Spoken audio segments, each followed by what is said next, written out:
I want to start this morning with a story about the incoming class at Union this year because it tells us something very profound about the changing Christian landscape of North America. Each year when school starts, I hold a series of lunches with students during their orientation. And it's an informal chance for me to get to know them, for them to get to know me. I've only been at Union for 2 years, but both years these lunches have been extraordinary, and I've been blown away by the sheer diversity of these students. Not just diverse in terms of race, ethnicity, or nationality, although we certainly have that kind of diversity, but it's diversity in terms of the stories and the life paths that have brought these students to Union.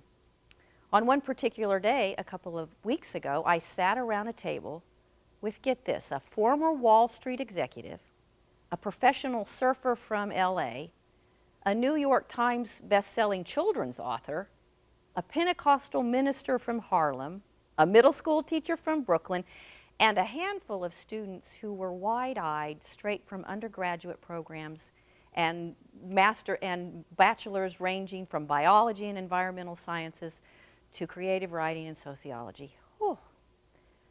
Not only did this group represent a small slice of what makes Union such a unique theological school, it's uniquely the reflection of the larger demographic map that's shaping our understanding of American Christian identity demographically. It's estimated that there are huge shifts taking place and at least 4 new constituents that, in coming to Union, are shaping what we understand the theological education we offer to be. In terms of the demographic map, first, there are Latino Roman Catholics with a decidedly Pentecostal twist, demographically categorized now as the majority demographic group in the United States, over 60%. They are usually under the age of 30 years old. They make less than $30,000 a year. They have 3 or 4 children. And this group considers parish life to be their most central affiliation, albeit in an increasingly Pentecostal form. And the New York metropolitan area is home to one of the largest communities of such churchgoers. But their presence is being felt across the nation through both increased immigration and the expansion of families and kinship networks. The second fastest growing group that we see walking in the doors of Union is awkwardly named, I don't like this name, the unaffiliated. And when you put all these folks together, it's a group that's larger than evangelical Protestants. They are, as a demographic group, at a minimum, high school educated, and they typically make over $30,000 a year. What's unique is that they do not affiliate with any particular denomination or religious tradition, but they rather come to religious communities for particular religious practices. Or if they're not a part of a religious community, they seek personal spiritual growth, moving between different groups in their neighborhoods, in downtown, quite fluently. Unlike the seekers identified in the 1960s, this group does not appear to be uncomfortable in their search. They're not restless. They're not searching for more stability, but they rather identify their core religious practice as the seeking itself. Insofar as their desires and yearnings are shared by a whole huge generation of younger church growers, they are the spiritually centered students that are arriving in Union's doorstep, even from undergraduate programs. Third, there is the later career professional retoolers. These are folks who are over the age of 50, who, for professional as well as personal reasons, are coming to churches and, like Union, seminaries and a variety of other religious organizations in search of ways to enhance their lives with work they find morally compelling. Not only do these folks seek out certificate programs and forms of advanced training in fields as diverse as business, law, and medicine, they are more and more seeking more than making money, more than hard work. They've achieved the status quo. What they want now is meaning. They want a new way to think about their commitments to the common flourishing of the world. They want to serve. Fourth, and finally, the most typical group are the undergraduates who arrive in theological education through the traditional route of majors in biology and environmental studies. Over the past couple of years, the Association of Theological Schools has, at the beginning, studied the marked decline, but this group is now rising in the numbers of them coming to seminary straight from college. But what's interesting about them is they often come to seminary from undergraduate programs not because of their affiliation with mainline churches, but as part of this strange group called the unaffiliated.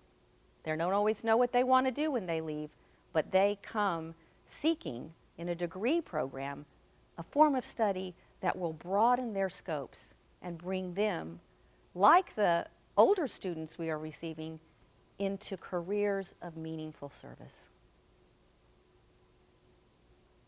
We have seen the realities of all of these new demographic shifts in our student body, but what, if you just look at the numbers, isn't captured in the graphs and statistics and surveys is, remarkably, what all these incoming students have in common. Pentecostal or unaffiliated, freshly minted undergrads or second career retoolers, our students come to Union marked by a common characteristic. They are driven by strong and passionate desires.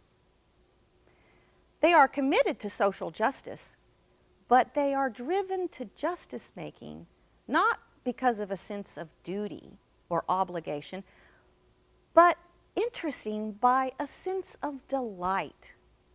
They are devoted advocates for planetary flourishing, but they're motivated not by abstract moral codes, but more by the motley beats of global music and the delicious spice of global food.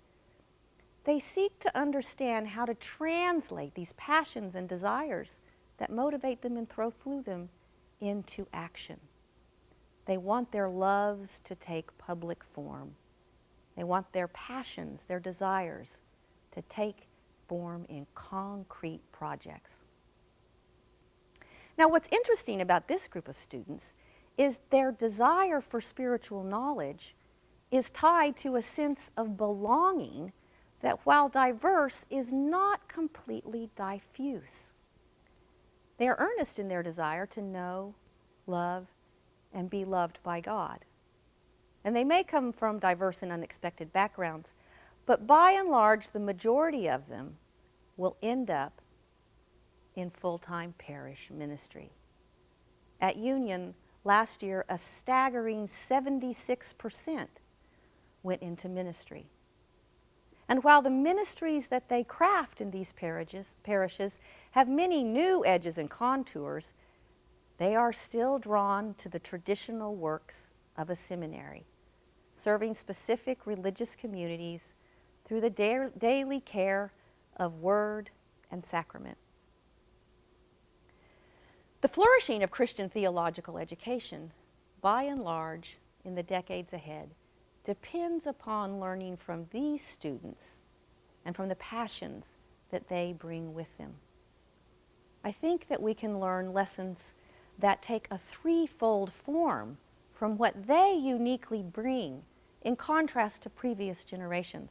I often think of what Gandhi said, something I feel in these lunches. I need to catch up with my students if I'm going to lead them. First, to keep up with these students, the Christian church needs to recapture the language and the gestures of desire. As we all know, desire has had a shaky history in the Christian tradition, and the folks who have been most active in harnessing its powers today have been evangelical or mega churches. They've grasped the force that desires play in shaping our world, forces that, for the most part, are driven in our culture by consumer desires, by sophisticated marketing techniques, and now more than ever, in the midst of our economic crisis, a desire that is itself in crisis. It's a unique opportunity for theological education to step in, for the church as a whole to turn its focus not to the glossy cover images and objects that the market drives us to, but to something that's deeper than the quick appeal of that want. Something that doesn't tell you what shoes to buy or what car you might be most comfortable with. Something that meets the craving that we have for meaning in our lives, for fulfillment and connection to other people and to the natural environment. As these shifts happen, and as the church tracks them, it's important to remember that throughout them, desires hold center stage. Now, in many ways, this is a very old truth, one that the Christian church has known about, but has sometimes forgotten. That old theologian Augustine himself said it succinctly. We are what we want. We are what we desire. The task for the church is not to worry about coming up with a new set of marketing strategies or a shinier package to get people to church, but in the end to tap into the deep desires that move people. And in doing that, to cultivate a passion for the world that is loving, just, and open to everyone. The second lesson we learn from this group, and a lesson that will affect the form of the Christian church as it moves into its future, is that in tapping into these changing, shifting, deep desires, as we listen to what we have heard about the decline of the main line, is to pay attention to the fact that we can't simply hunker down and try to cling to the vestiges of old forms of desire that worked for our grandparents. The task before us is to figure out how we are called to be in this moment, which means listening carefully to the place in which desires are kindled. The desires of those who remain faithful to traditional denominations, and the desires of those who have not found a home in our churches. Faith communities in this new world need to not just be places of moral obligation, places which instill in us a sense of moral duty, which is very important to sustain. They also need to be places where people want to be. What if coming to church was the most desirable part of your week? The most beautiful thing you've done? The most scrumptious, vibrant, life-giving part? Thirdly, this group and the churches that seek to serve them are uniquely focused on practices related to the body, listening to the paces and the rhythms of music and of food. They span the globe in their sense of cultivating appetites that are deeply invested in the culture that we see it, but also transforming it. Now, if these students are to come to theological schools and find there an education that prepares them to then return and minister to this world, a world that waits for them not only in churches but outside the seminary doors, we need to rethink how we educate. In this new environment, I believe strongly that the problem is not creating new things for our students to do, not a long list of obligations and new forms of knowledge they need to invest. They are called to new forms of ministry and churches that seek in them the cultivation of different desires. It's not about doing, it's about delight. Our classrooms need to teach them to not only kindle their own desires, but to kindle desires in the communities they'll serve. For this task, we have to cultivate our own theological imaginations in theological schools. It's a mighty task. Again, it's not about doing, but waking up. It's about having eyes to see and to hear what is happening around us, and to foster the sense that a faith that can serve us well is a faith sturdy and strong enough to take it in, to truly imagine in this new world the contours and colors and sounds of life unfolding in the presence of God. It's a church that is faithful and bold enough to enter this strange and wonderful landscape where we find ourselves.